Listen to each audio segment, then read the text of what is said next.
guys, in this video we're actually going to be learning some really cool, awesome moves. We're going to learn a false cut, a really awesome mentalism effect, and we're also going to learn a really cool force, okay? But before I get into that, I do have a few announcements that I want to make. First of all, I want to talk about different series we're going to be doing during the week. I'm actually going to be uploading at least 4 videos a week, so it's going to be pretty cool. And we're also going to be doing a weekly contest, okay? And we'll talk a little bit about what that is in a minute here. The first thing is Monday. It's going to be called Mentalism Monday, and every Monday I'm going to do a mentalism effect, okay? I'm going to perform the effect and then teach the effect to you guys. And that will be one of the effects that you're allowed to perform for the Video of the Week contest that we're going to have every week. And again, I'll talk about what the actual contest is at the end of the video. Then we'll jump forward to Wednesday. Wednesday, I'm going to call that Wild Card Wednesday. And every Wednesday we'll just do a new card trick, okay? I'll perform it and explain the trick to you guys, okay? Then on Thursday, we're going to call this Theories Thursday. Basically, Thursday is one of the days that I'm not sure if it's going to continue on. I'd like to continue it on, but I want to see your response from you guys just watching the Theory Thursdays videos, and just see what your response is to that, and then see if I want to continue making those videos. What that basically is, the first one's going to be on your pattern. It's just going to be different ways of helping you do better with your performance style and making your magic just a lot funner for people to watch, okay?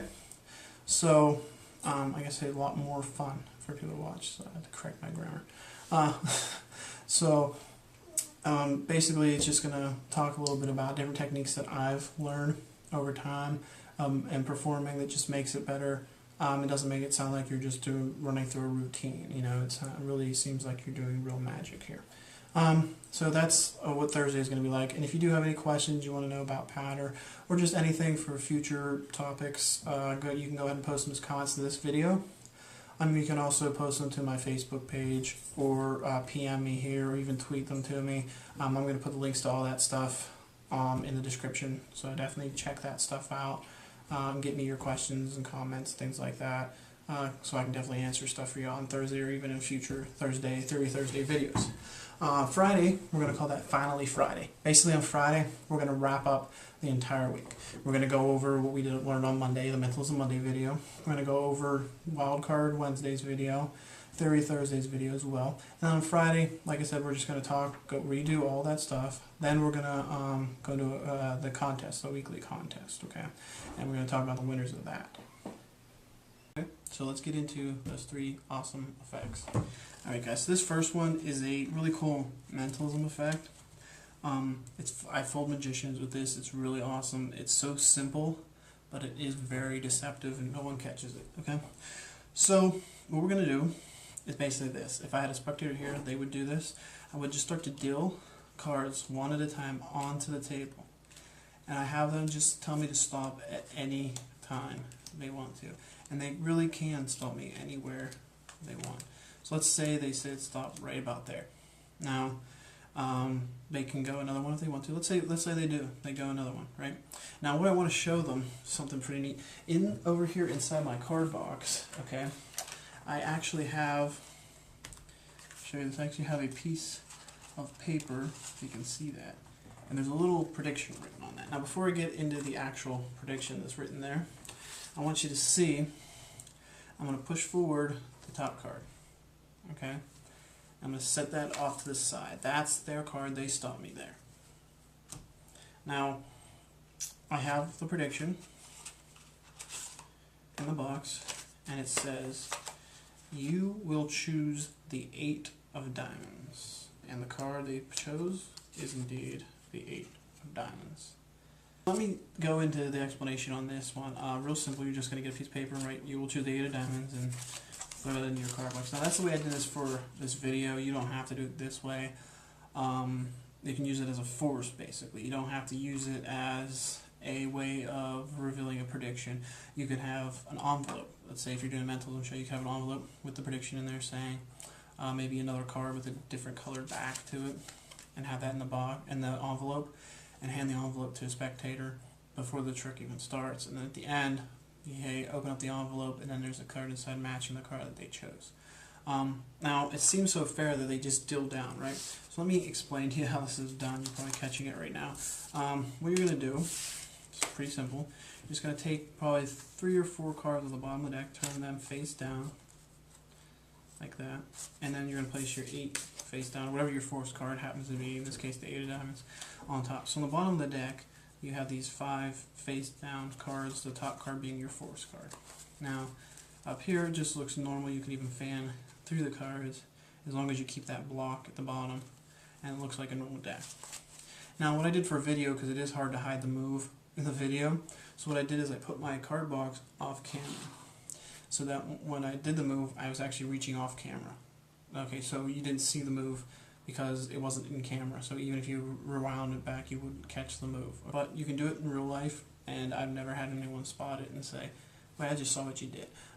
If you use your misdirection correctly and you use your timing right, you can get this at any time and it'll work. And I'm going to show you how to do that. So what you do is you just tell them, you slowly deal these cards down, and it's so great when you fairly and slowly deal these cards down, and they can say stop, and they really can say stop anywhere they want. So they say stop, and I always give them the option to go one more. So I'll say, would you like to go one more card, or are you good there? Or do you want to go back one? I can do that too. So let's say they go one more, right? Now the move is this. You just risk kill the deck. That's the move. It's not some crazy thing. I did it when I went off camera, so let's pretend that this is like off camera, right? All I did was I went over to grab the box, I did this, and brought the box back over in my hand like that. Then I was able to take the box, set the cards down this way. Now, when the cards are set down, that gets them out of your mind that there's anything going on. They're in the camera view, and they're not in my hand, so I can't manipulate the cards. Now I show the prediction. That gets your mind off the idea that anything could have happened with the cards. And then you can even do this. You can leave it on the table and take the card off. I like to pick the deck up and set it aside from the rest of the cards like that. And you're just setting the 8 because you flipped the deck over, right? So let me show you how to do that if you're not doing this on camera, right? You're doing this with actual spectators. So the hand's in mechanics grip. Your cards are mechanics grip. And I'll do them down, and let's say I'm just doing this as a force. I'm not doing it with any prediction out there, right? So I'm doing this as kind of a force. What I'll do is I'll say, now you could have stopped me anywhere you want, and see how I relax back, my body relaxes back into the chair or wherever I'm standing. I will kind of relax back from them, and that kind of puts them off and puts them in a situation just relaxed. So I'll kind of relax, lower the tension down, and say, now you could have stopped me anywhere you wanted, right? And they'll agree. And as I do that, my hands just naturally flips over, okay? You can do it while, in the action of adjusting your sleeve. You can come up here like this, and the deck goes down. So that's one that I use a lot. And it's good because you just say, tell me to stop right there. So let me make sure that's 35. Yeah. So you say, like this, right there. Okay, and you could have stopped me anywhere you wanted to, right? That's fair to say, right? So you stopped me right here. Let's take the next card and set it down. Okay, so what you did there is you hid the action of the deck being flipped over in a natural motion of you just rolling up your sleeves or fixing your sleeves, right? It looks natural. Nobody's going to be burning the deck, right, because they think everything's happening here. So just kind of in the offbeat, when you relax is the time to do it. And it's, okay. So now we're going to go into this really awesome false cut. Okay. This one is pretty neat. Let's say we have, let's see what's at the top, the 7 of spades. Now I just take the deck and I give it a cut like that, and 7 of spades is still on top. Even when you perform this yourself, at first it does seem like you're cutting the deck, and it's kind of odd. What you're going to do is take your first finger and you're going to push back a section of cards like that. Okay, you're going to grab those cards from the back and go up into this big action coming up over the front and set them down. And now they set them down hard, kind of with a force. What that's going to do is just kind of, it's going to emphasize that you're cutting the deck, right? And the action of you kind of going up and over, kind of, instead of doing like a regular undercut, it kind of makes it look like you took those from the top. And it's a little bit confusing. Then you just take this pack and slam that down on top as well. And it's done. So in real time with the card face up, so you can see what's happening. It's this. Just like that. With the face down, it looks better, obviously. It's just this. And that's it. So that's a way to do it. And it does look, I mean, sometimes it confuses me. I think I cut the deck sometimes. So that's just a quick false false cut. That works really neat. Alright guys, so now we're going to go into that force that I was going to give you guys. This is an old force. Let me just call out the force card before we actually go through the effect. So I'm going to go with the, I don't know, the 10 of clubs. Okay. So what I do is I just, let's see, I have, actually, you know what I do is I'll just have them touch a card. Okay. And let's say they touch this one here. Okay, so this one right here. Square them up. I have a look at the card. And the 10 of clubs. Pretty easy to do. I'm going to teach you guys how it's done. Okay. So again, it uses that peak that I'll use a lot, where basically all you got to do is note the top card of the deck. I just use that peak where I'm shuffling them. I get a card at the bottom I like, and then I just false shuffle that to the top of the pack. So now the Ace of Hearts is on top, and that's going to be my force card. Now the thing is this is really one where your acting comes into play. You really need to act like this is just kind of an offbeat thing. You know, you're going to start saying, let's see, I'm going to have you go ahead and just grab, and you start to deal from the top into your hand like this, one at a time.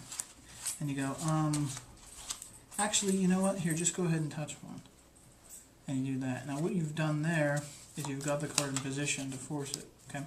So you're going to pull off like 3 or 4 cards. You pull up the first one, and it stays in your hand like that. Okay, that's the force card. And then everything goes on top, 3 or 4, and then you go, actually, you know what? And you're going to push this right on top into the thumb crotch, like this. And every card goes there. So they're all going on top of that packet. Okay, and those first 3 or 4 cards you dropped out. So now, let's say they point to that card there. Okay, you're going to pick it up and you're going to say, and you're going to square them. As you square them, what you're doing is you're actually just pushing all those cards underneath your force card. So they're going on top of the force card. So now whenever you hold up to show them, they're going to see the force card. Okay, pretty simple.